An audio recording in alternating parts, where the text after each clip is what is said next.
This is the basic light vegetable broth recipe that I use for a lot of my gravies and soup. This is very easy to make, and then you store it in your refrigerator in a glass bottle. It can come in handy when you're making your soups, especially when you're doing oil-free cooking. Then you have to saute onions and other things. It comes in a kit already. So what I'm doing now is I've just switched on my stainless steel vessel, and I'm adding in garlic and onions.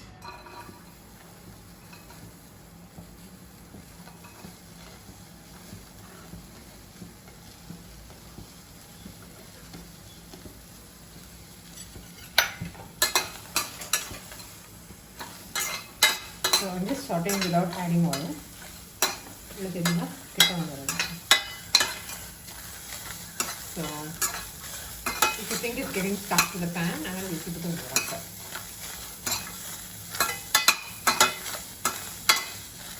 It can get mushy because you're going to blend it.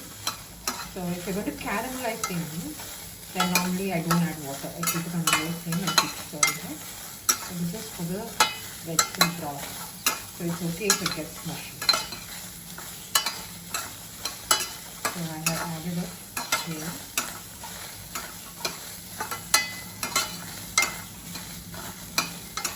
I'm going to blend all this, so I'm not worried about the way I cut it off.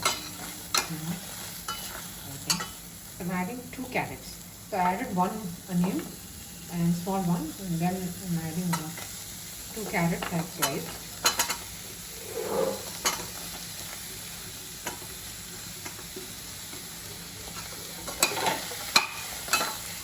Now what I'm going to do is I'm going to add a little water and add a bit of spices, whole spices. The biryani alone. So I'm going to add a little bit of cinnamon, add a little cinnamon and pepper. And 1 biryani leaf. I have this plant at home, so it's not a dry leaf, it's a fresh leaf. It still smells good, serves the purpose. So I'm going to do this and adding some more water. So I'll wait for this water to boil actually. Basically, you see, this will have this broth itself is packed with all the nutrients because it has vegetable, it has spices, which are very, very important. Some herbs. I'll be adding more stuff now. I'm going to wait for this to kind of boil. Because I'm taping the video, I'm just keeping it on a high flame. Normally I would keep it on a low flame so that it kind of cooks well. But right now I want the water to boil and I want to add the other ingredients. So I do not know how to make multiple videos and then merge them into one for YouTube. So lack of technical knowledge and just making use of that. So you can see that as it's getting cooked, I always use stainless steel vessel. Don't use the aluminum or the coated ones because they aren't good for health. You get these stainless steel vessels everywhere. So I have a whole set in different sizes, which didn't cost me much, and it goes into my oven as well. So if I'm baking a sourdough bread, then I typically put them in this vessel especially, and put them in the oven.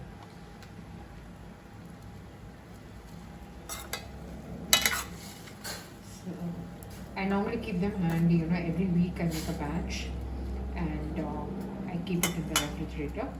So I use them even for sauteing my onions sometimes.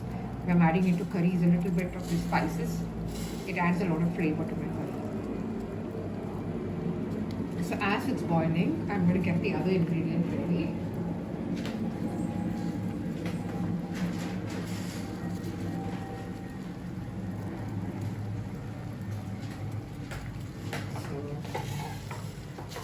recipe calls for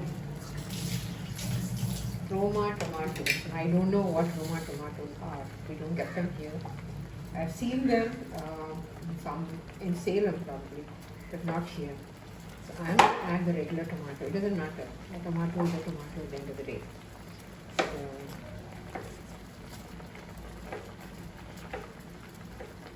probably this will kind of become, instead of 2 Roma tomatoes, I'm just adding 1. So what I'm going to do, the water is boiling now. So I'm going to add some freshly grated turmeric. The season for turmeric, make use of it. You know, it has a lot of health benefits. And I'm adding some mushroom. And I always dry my mushrooms. We don't get shiitake here, so what I do is I buy the regular button mushrooms. I think I've said it several times. I dry them in the sun, so it absorbs vitamin D and gives it to us. So a dried mushroom has vitamin D in it. I've added some parsley. If you have celery, you can add celery. I ran out of celery. I don't have celery at home because it adds a lot of punch to your broth. I've added one tomato, just one tomato, and so now I'm going to add some pepper, some more water here. So I'm going to add some pepper because pepper's action in enhance what we use turmeric. Turmeric and pepper are best friends. They go together. So when you add, these are all freshly ground at home. So I'm adding a little bit of pepper. You know, so all these add a lot of punch to your. Meaning pepper has a lot of anti-inflammatory, antioxidant properties, and it acts with, when you add turmeric, it enhances action of pepper. So what I am going to do now, I'm going to let this come to a good boil, at least for a few minutes. Simmer the stove. I'm going to allow it to boil well.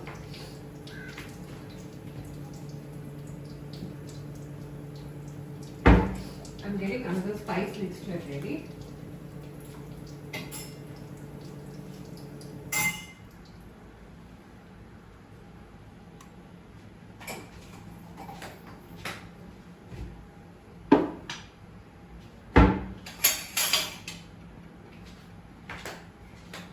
So as this is boiling, what I would do now after it boils well, I'm going to blend this in a mixie. Okay, blend it. I will not strain it. Normally people strain it and remove the residue, but I will not strain. I'm going to use it as such.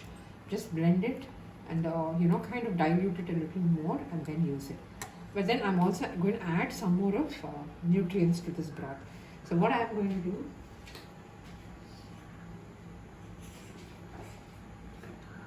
is this.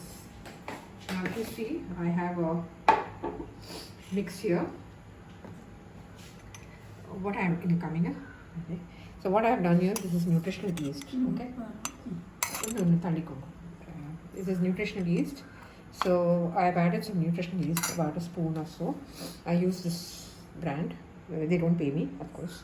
I'm saying that's one of the good brands. And then I use a little bit of chili powder. If you have smoked paprika, you can use it, but I use chili powder. I've added some jeera powder, roasted and ground jeera powder. 1 spoon of jeera powder a day is normally a recommendation. It knocks off your daily requirement or whatever. I added nutmeg powder also to it. So it has nutmeg powder and it has jeera powder and nutritional yeast and a little bit of chili powder. So now what I'm going to do is I'm going to take this water, a little bit of this water, and make a paste. And add a little bit of other normal room temperature water as well, because I'm going to add a secret ingredient here. I can't afford to add it to hot water because it will kill the life in this This is the miso that I use. If you have white miso, you could use white miso. I only have this miso. We don't get all the products in India. So if you see, it's made from soy. It's fermented product. Okay, so it will have punch in a lot of your B12 requirement. And this acts as a replacement for the salt. So normally your requirement of salt comes down drastically when you add in miso. So what I'm going to do, I'm just going to add in a spoon of miso.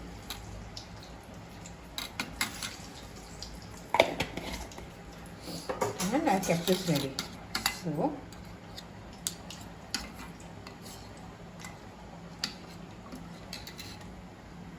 this is ready, this paste is ready. So what I would technically do now, I'll wait for that to boil well, blend that in a mixie, and then dilute it if need be. Once it's like kind of not so cold, not so hot, I will add this there. This will go into that. So this will increase the cheesiness of the broth because of the nutrition values, and also it will add salt and B12 basically because of the miso. Miso can be used as a substitute for your salt. This is ready. This will go in. Okay.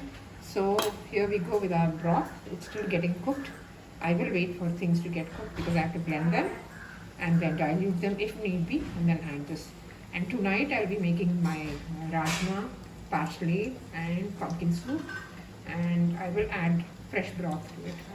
So this is basically I have, because most of my dinner is just soup. So this broth comes in really, really handy, and it's very easy to make.